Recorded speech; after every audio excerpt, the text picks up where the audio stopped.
tenho certeza, se eu tiver errado, você mora em outro planeta, mas eu tenho certeza que você já ouviu a expressão que Deus escreve certo por linhas tortas.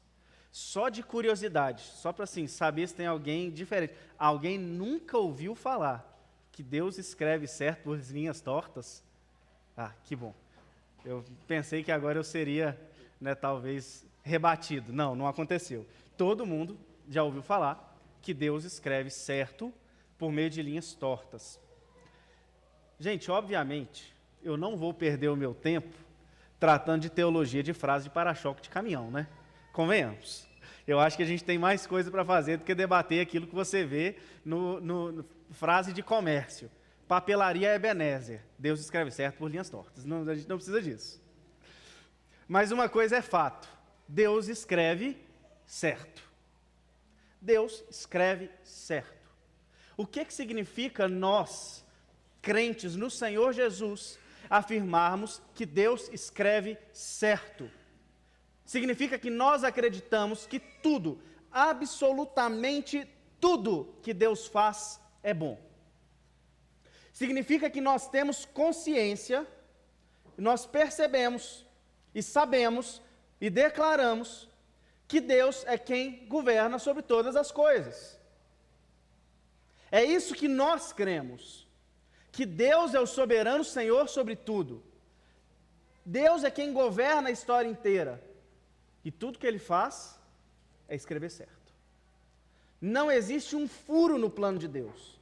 Não existe uma barreira que impeça o plano de Deus. Deus escreve certo. E tudo que Deus faz com relação a nós, povo de Deus, coopera para o nosso bem. Isso eu tenho certeza. E quando a palavra de Deus diz que tudo coopera, ali está dizendo que é tudo. Não é colocada uma só exceção de algo que aconteça conosco, que não seja para o nosso bem. Nada. Deus escreve tudo certo. Da nossa perspectiva humana, frágil, limitada, pequena, às vezes arrogante, soberba e orgulhosa, algumas coisas estão escritas em pequenas linhas tortas. Isso não é para Deus, isso é para nós. Nós, às vezes, olhamos a história acontecendo e nós não conseguimos acreditar que algumas coisas são para o nosso bem. Até porque Deus usa catástrofes para o nosso bem. O Covid foi uma miséria, não foi? Mas para a igreja teve muita coisa boa com o Covid. Para o mundo teve algumas coisas. Deus usa tragédias para fazer coisas boas. Deus usa tragédias pessoais. Você perde um ente querido, você perde um emprego, você fica ali na lama, e lá no futuro você percebe como que um quebra-cabeça se encaixando, que Deus sabia muito bem o que Ele estava fazendo quando Ele permitiu aquela situação. Para nós, às vezes as linhas são levemente tortuosas, difíceis de engolir, de aceitar que Deus está fazendo daquela forma. Pior ainda é quando isso acontece não com algo fora de nós, por exemplo, o Covid. Ninguém aqui podia fazer nada em relação ao Covid, né? Mas quando isso está acontecendo por causa nossa, quando o erro que causou a miséria é nosso, quando a escolha errada foi nossa, aí a gente fica ainda mais chateado com a situação e começa a pensar ainda mais em linhas tortas. Será que eu que estou atrapalhando o plano de Deus? Será que eu tenho esse poder todo de atrapalhar? E agora que eu percebi que eu fiz uma decisão errada, uma escolha errada, eu já me embolei inteiro, o que eu tenho que fazer agora? Será que Deus continua escrevendo certo, mesmo com eu fazendo as linhas ficarem tortas? A culpa da linha estar torta é minha? A gente começa a ficar meio confuso quando a tortuosidade das linhas é culpa nossa. Mas é fato que nós tomamos decisões erradas na vida. Todo mundo aqui toma uma decisão errada na vida. Com maior impacto, com menor impacto. Todos nós fazemos bobeiras, tomamos decisões erradas, pisamos na bola com alguém, nos afundamos na lama. Todo mundo. A gente escolhe o curso errado e no meio do curso tem que mudar. Ou 10 anos depois de formado decide fazer um novo curso porque aquele estava errado. A gente escolhe errado a pessoa que a gente casa e daí a hora você pensa, rapaz, se eu tivesse percebido antes, tinha percebido, fez porque quis. A gente sabe. não é? Escolheu o emprego errado, achou que aquele dinheiro valia aquilo tudo, na hora descobriu que o chefe era um opressor. Todo mundo faz escolhas erradas. Mas nós temos que aprender com os erros, com aquilo que Deus tem para nós, quando a culpa é nossa. O que fazer quando a culpa é nossa e o que Deus está fazendo quando a culpa é nossa. É isso que nós estamos olhando, ou iremos olhar agora no capítulo de número 9 de Josué, no seguir da história. Nós estamos caminhando passo a passo com o povo de Deus. Como tem muito visitante aqui, eu vou me permitir uma breve recapitulação para que todos possam compreender. Nós começamos lá em Josué capítulo 1. O povo de Deus caminhou 40 anos no deserto, chegou na beira de uma terra chamada Canaã, que havia sido prometida por Deus para eles. E agora, entre eles e a terra existe um rio, chamado Rio Jordão. Do lado de cá do Jordão, eles conquistaram 2 povos, se assentaram ali. Eles passaram o Jordão. Vocês que estão chegando hoje visitando a gente, nós já passamos o Jordão. Depois você assiste a novela da Record, que você vai ver o povo passando o Jordão e acompanha a gente. Nós já passamos o Jordão com o povo de Deus. Nós conquistamos Jericó, uma grande cidade, de uma forma miraculosa. A primeira cidade que perdeu uma guerra no grito e não na espada. Depois, nós conquistamos a cidade de Ai, um pouquinho menor. E agora, depois de conquistar a cidade de Ai, nós estamos no capítulo 9 de Josué, avançando dentro da terra que Deus havia prometido. A conquista da terra não vinha no estalar de dedos, a conquista da terra não caía no céu, não foram anjos que foram lá expulsar os povos da terra, falou, entra aí Israel. A conquista é mediante esforço, é preciso tomar posse daquela promessa de Deus. Os israelitas estão nesse processo de tomar posse da terra que Deus havia prometido para eles. Eu queria que você me acompanhasse no capítulo 9, porque aqui os israelitas cometem um erro. Precipitados, eles tomam decisões erradas. Aliás, eles tomam uma grande decisão errada. E a gente precisa aprender com isso. Josué, capítulo 9, nós vamos ler do verso 1 ao verso 6. Diz assim: E souberam disso todos os reis que viviam a oeste do Jordão, nas montanhas, na Cefelá e em todo o litoral do Mar Grande até o Líbano. Eram os reis dos hititas, dos amorreus, dos cananeus, dos ferezeus, dos heveus e dos jebuseus. Eles se ajuntaram para guerrear contra Josué, contra Israel. Contudo, quando os habitantes de Gibeon souberam o que Josué tinha feito com Jericó e Ai, recorreram a um ardil, enviaram uma delegação com jumentos carregados de sacos gastos e vasilhas de couro velhas, rachadas e remendadas. Os homens calçavam sandálias gastas e remendadas e vestiam roupas velhas. Todos os pães do suprimento deles estavam secos e esmigalhados. Foram a Josué, ao acampamento de Gilgal, e disseram a ele e aos homens de Israel: Viemos de uma terra distante, queremos que façam um acordo conosco. Presta atenção. Os povos agora da terra de Canaã, terra prometida, eles estão morrendo de medo de Israel. A gente já viu isso, inclusive, depois da derrota de Jericó. O próprio texto declara que eles estavam morrendo de medo. Só que aí os outros povos, que ainda não tinham sido conquistados, eles falam o seguinte: vamos fazer uma aliança. Gente, eles eram todos inimigos entre si. Esse povo aqui vivia se matando. Mas quando você está diante de um inimigo mais forte, até o meu inimigo se torna meu aliado. Então, vamos deixar de lado as nossas brigas, nossas guerras, vamos se juntar para a gente parar esse povo. Vamos fazer uma aliança. E aí são citados aqui 6 grandes povos. Na verdade, são 7 povos. Um não foi citado nesse texto, mas em outros textos ele pode aparecer. São 7 povos que habitavam naquela terra. Eles fazem essa aliança e falam: nós vamos impedir Israel de progredir. Daqui eles não vão passar. Só que diante disso, uma parte do povo heveu, chamado Gibeonitas.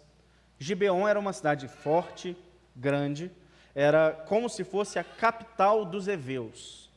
Os gibeonitas, juntamente com outras pequenas cidades satélites, Eles viram e falam assim, não, nós vamos fazer isso não. Eles percebem que, mesmo com aquela aliança, Israel era inevitável. Pode fazer a aliança que quiser, gente, o Deus deles abriu o Rio Jordão. O Deus deles abriu o Mar Vermelho lá atrás. Vocês têm certeza que vocês vão fazer uma aliança contra esse povo? Um povo que ganhou de Jericó no grito. Vocês têm certeza que vocês vão lutar contra eles? Os gibeonitas falaram, de jeito nenhum. Nós vamos fazer uma aliança com eles. Nós não vamos lutar contra eles, não. Porque se lutar, a gente vai perder. Então, eles armaram uma mentira para ser contada para o povo de Israel. Eles estavam ali pertinho. 3 dias de viagem que eles estavam, bem perto. Eles eram, inclusive, o próximo povo a ser conquistado.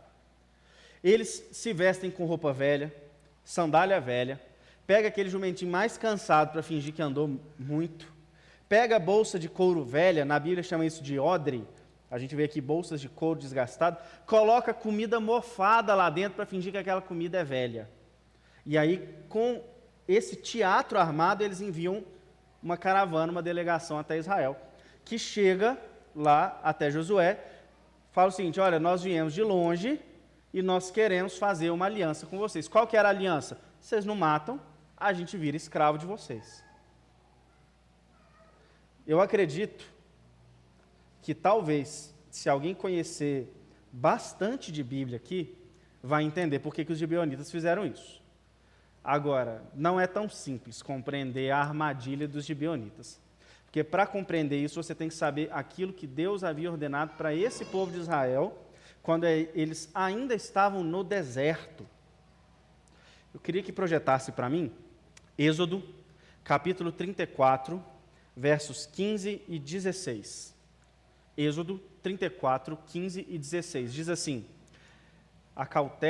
acautele-se para não fazer acordo com aqueles que já vivem na terra. Pois quando eles se prostituírem seguindo aos seus deuses e lhes oferecerem sacrifícios, convidarão você e poderão levá-lo a comer dos seus sacrifícios, e escolher para os seus filhos mulheres dentre as filhas deles. Quando elas se prostituírem seguindo os seus deuses, poderão levar os seus filhos a se prostituírem também. Deus tinha uma ordem para o povo de Israel contra o povo de Canaã: mata todo mundo, não fica ninguém. Por que isso? Por que essa ordem tão pesada de Deus?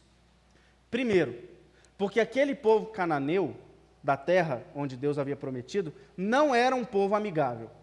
Eles eram um povo perverso. Esse prostituir com seus deuses, aqui que está escrito, o que eles faziam eram sacrificar crianças aos seus deuses. Tamanha perversidade daquele lugar. Isso talvez seja o que há de mais cruel que eles faziam, né? Imagina você tem um filho e você sacrifica ele a um deus assim, à revelia. Eles entravam em guerra à toa, é brigar por brigar. Povo ruim. E a palavra de Deus diz que a ira de Deus se encheu. Falou o seguinte, já chega, acabou. Eles já chegaram no nível máximo de pecado, é para passar a espada neles. Além disso, se fica alguém, eles poderiam induzir Israel ao pecado. Olha só, quando eles forem adorar seus deuses, eles podem falar que é uma coisa boa, o israelita pode cair nessa conversa, e daqui a pouco tem idolatria dentro de Israel, tem outro Deus dentro de Israel. Então, dentro da terra prometida, passa a espada. Não é para ficar ninguém. Porém, Deuteronômio, capítulo 20, versos 10 e 12, dizem assim, Deuteronômio 20, 10 e 12. Quando vocês avançarem para atacar uma cidade, enviem-lhe primeiro uma proposta de paz. Se os seus habitantes aceitarem e abrirem suas portas, serão seus escravos e se sujeitarão a trabalhos forçados.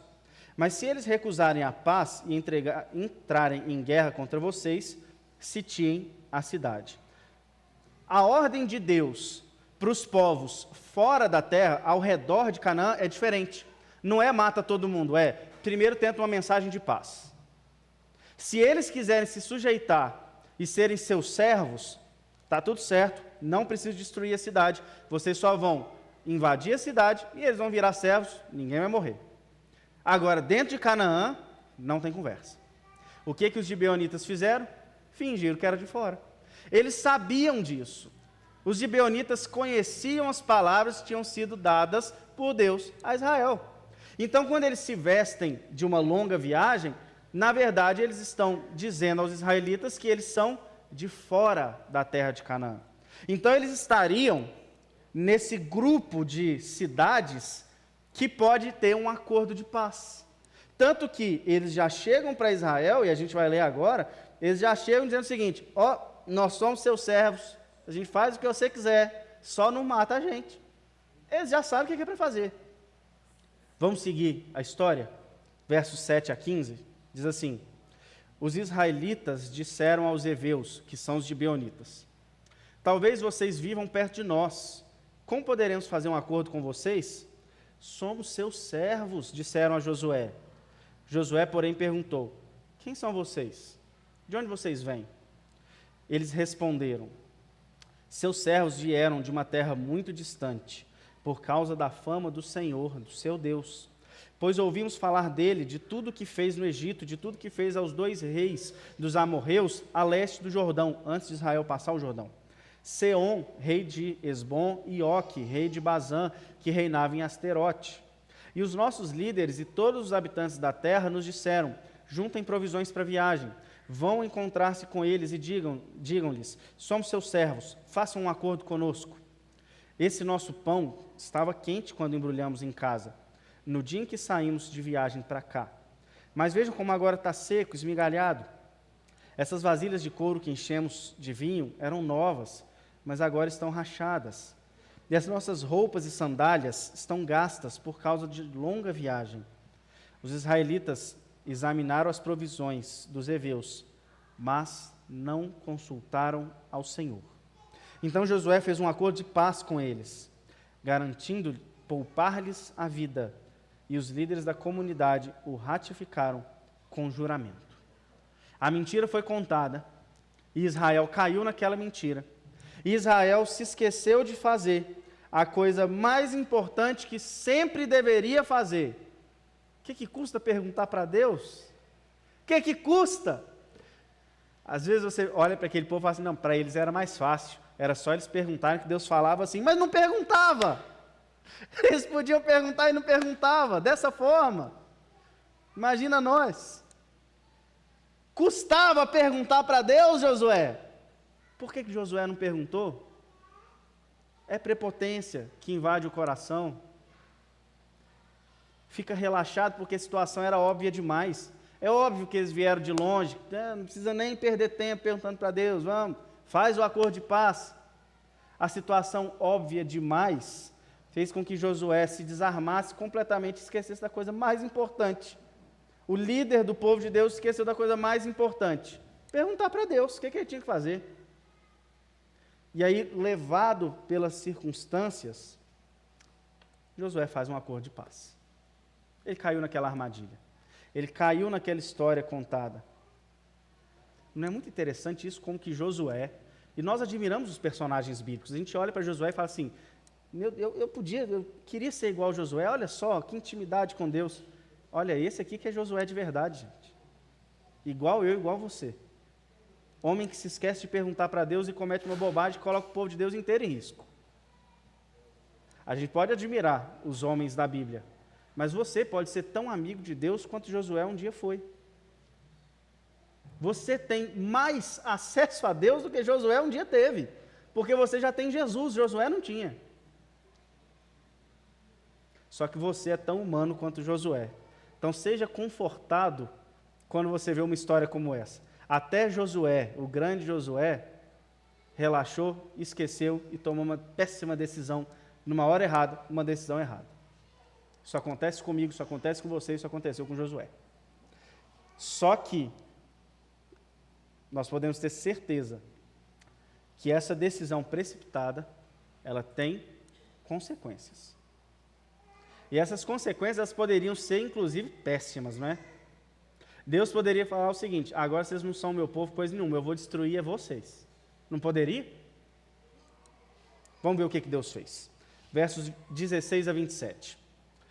3 dias depois de fazerem acordo com os gibeonitas, os israelitas souberam que eram vizinhos e que viviam perto deles. Foi até rápido, né? Passou 3 dias e eles já descobriram que tinham sido enganados.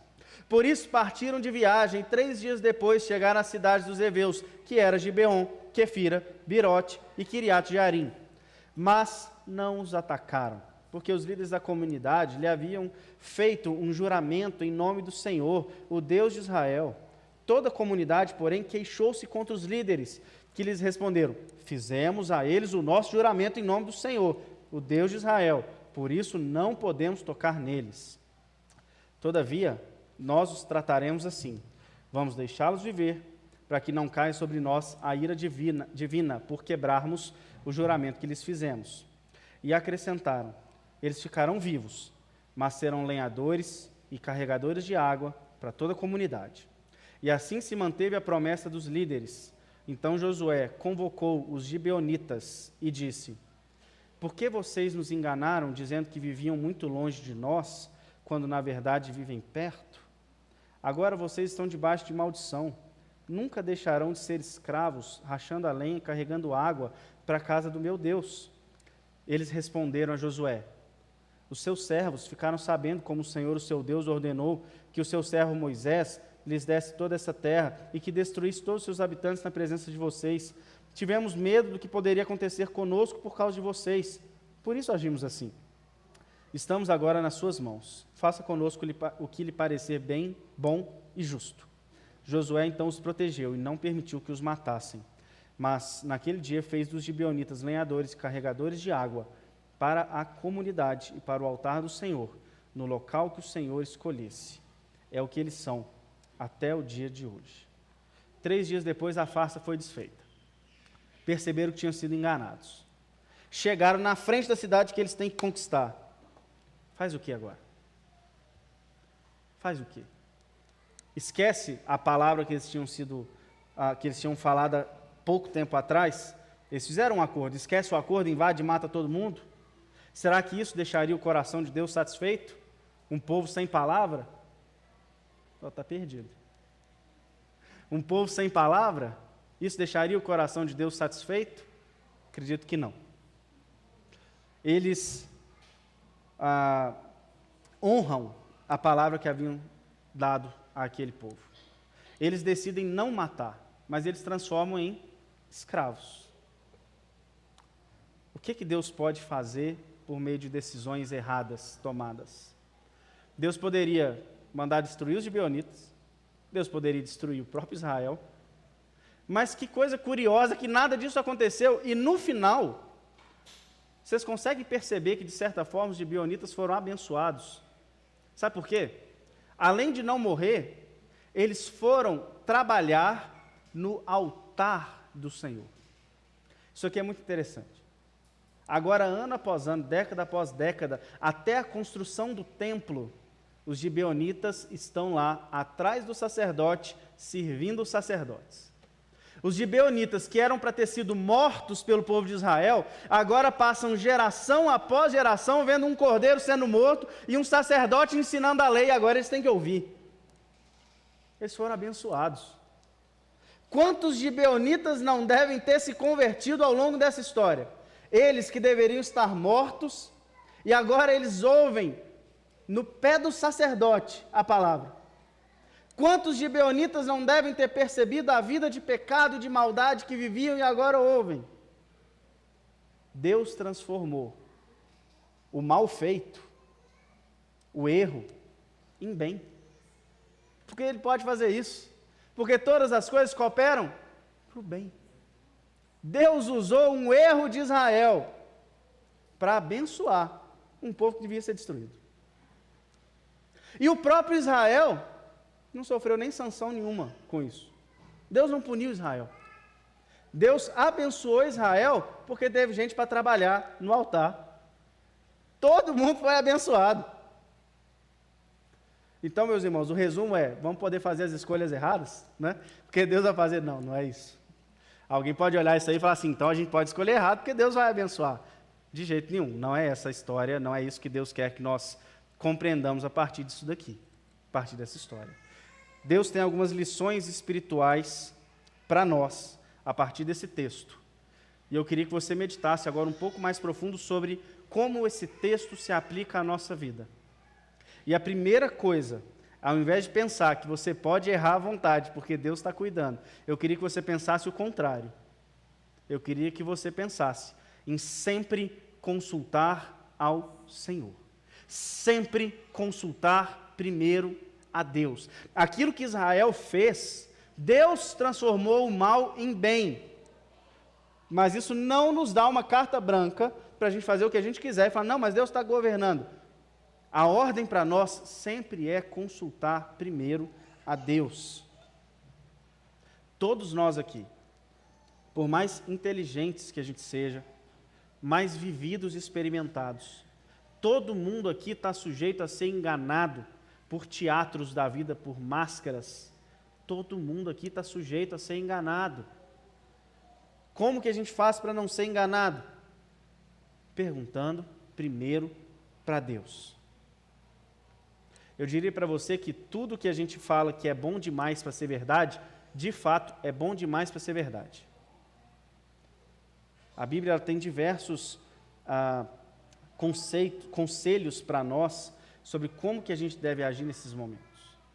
Nós precisamos perguntar o conselho de Deus. Quais situações que podem se colocar na nossa frente, assim como se colocou de frente Israel querendo nos enganar? Eu conheço 2 casos clássicos: relacionamentos e dinheiro. São as 2 grandes armadilhas que se colocam na nossa frente. Quando a gente fala de relacionamentos, você pode pensar isso até em termos de amizades.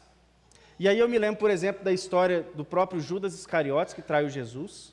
Eu estava fazendo uma leitura do livro de João, do Evangelho de João essa semana, e uma das coisas interessantes de você notar, se você conhece a história, em qual momento que os apóstolos desconfiaram que Judas ia trair Jesus? Nenhum momento. Nenhum momento. Judas não se apresentou, então, gente, eu sou o traidor. Isso não aconteceu.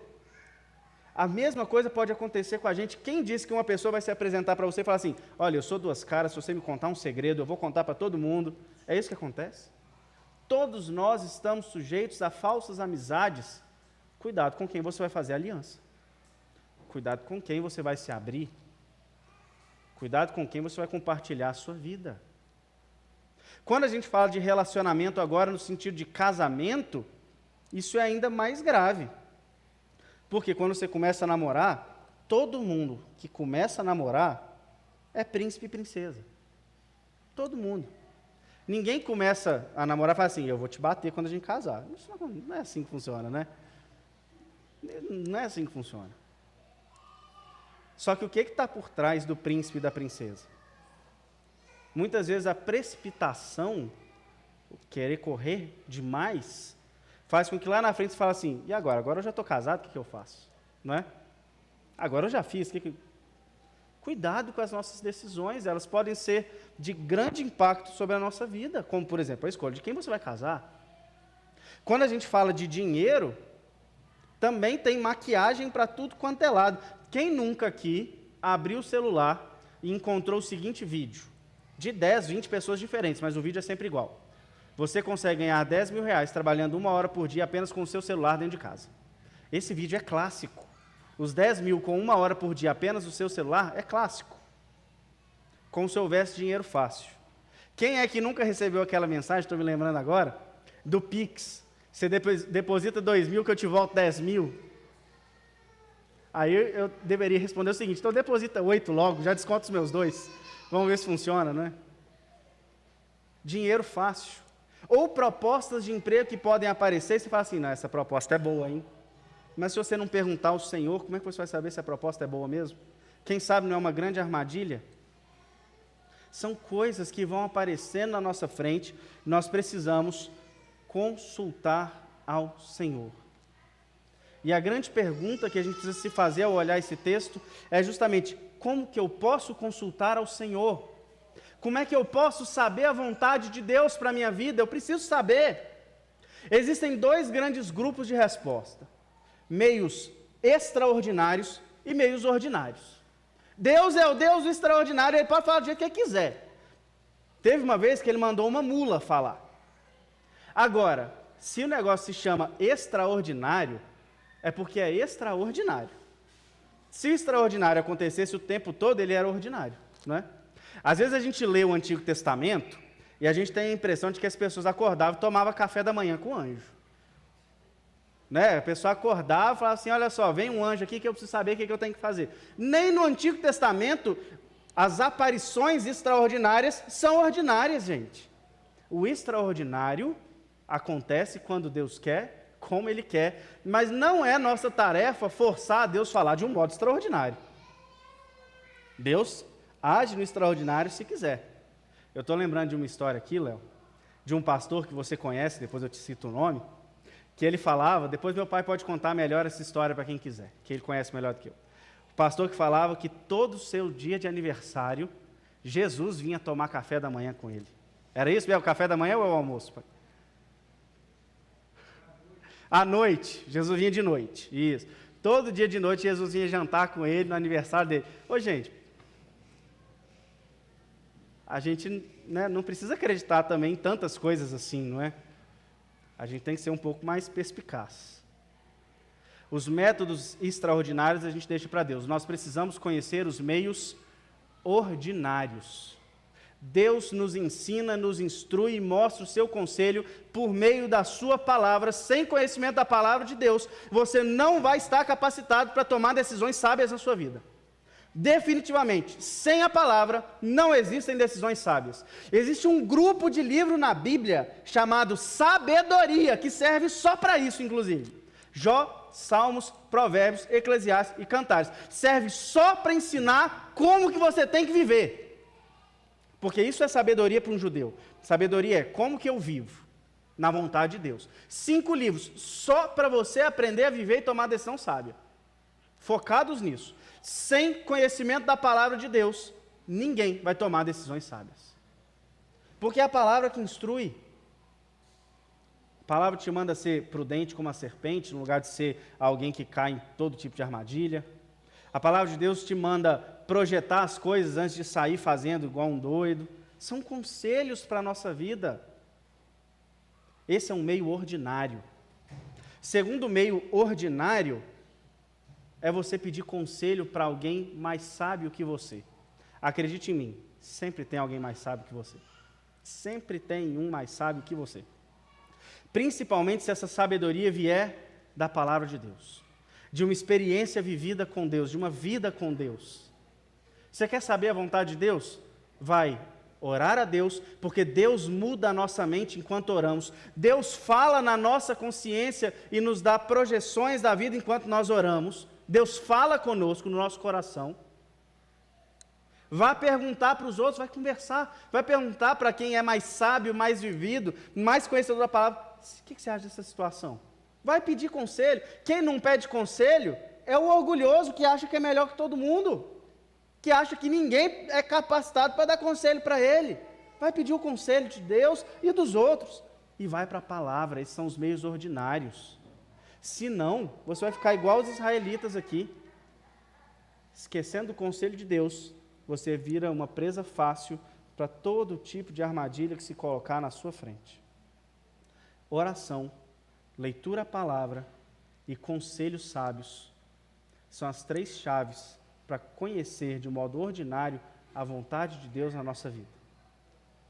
Façam isso. Não pulem o conselho de Deus, não ignorem o conselho de Deus. Deus tem sempre aquilo que é melhor para mim e para você. Uma outra coisa que eu queria que nós refletíssemos importante é que você deveria, e eu deveria, arcar com as consequências dos nossos erros também. Vocês perceberam que os israelitas foram até o final, né? Já que eles fizeram aliança com os gibeonitas, ninguém dos gibeonitas morreu. Os israelitas eram um povo de palavra. E Jesus tem uma palavra para nós, que ele fala o seguinte: seja a sua palavra, sim, sim, e não, não. Povo de Deus não tem 2 palavras. Povo de Deus não tem meio termo. Se diz que vai fazer, vai lá e faz. Acontece muito nesse início de ano, sabe o quê? Você está empolgado, porque você passou pelo portal do dia 31 que revigora magicamente as forças. Então você está empolgado. O que você faz? Você chega na igreja e fala o seguinte: eu vou atuar no ministério de louvor, na transmissão, pode contar comigo na porta, se precisar eu prego. E aí você pega todos os trabalhos da igreja. E aí você chega no seu trabalho, você pega todos os projetos disponíveis, que você quer crescer agora. Você está empolgado. Meu querido, se você pegar alguma coisa, você não volta atrás não, viu? Porque palavra de servo de Deus é palavra. Se você disse que vai, você vai. Até você conseguir alguém para colocar no lugar, aquele negócio que você pegou é seu. Arcar com as nossas consequências faz parte. Se você casou errado, a não ser que a pessoa esteja te traindo, te batendo, te humilhando ou coisas desse tipo, arcar com as consequências. Nós precisamos arcar com as consequências. Deus é que faz o trabalho dele. Só que muitas vezes o que a gente faz? A gente fala assim, não, Deus não está vendo essas coisas, está tranquilo, eu vou só voltar atrás. De jeito nenhum. Deus honra servos de palavra. E a nossa palavra é sim, sim e não, não. E a última coisa que eu queria meditar com vocês a partir desse texto é para você ser consolado por Deus com relação às suas decisões erradas. Você é um ser humano, você peca. Vocês perceberam que os israelitas, eles não voltaram atrás na aliança, mas eles se arrependeram daquilo. Eles reconheceram o erro. E quando a gente olha para esse texto e vemos lá na frente a pessoa de Jesus vindo, nós podemos ter a plena convicção que aquele que se arrepende sempre vai encontrar abrigo no Senhor Jesus. Eu sei que você pode ter tomado decisões erradas, mas você pode agora ter a paz de Jesus para cuidar da sua vida daqui para frente. Você pode ter Jesus ao seu lado te ajudando a corrigir as escolhas erradas. Jesus pode caminhar com você agora para corrigir aquilo que é erro seu. Você pode não ter perguntado o conselho do Senhor antes, mas você pode ter o conselho do Senhor agora. Não é porque lá atrás você se esqueceu do conselho de Deus, e isso eu estou falando para quem já é crente, para mim. Não é porque uma vez você se esqueceu que agora você precisa caminhar sem Jesus. Ele está gritando para o seu coração, falando assim, que tal se agora a gente caminhar junto então? Que tal se a gente corrigir aquilo que pode ser corrigido?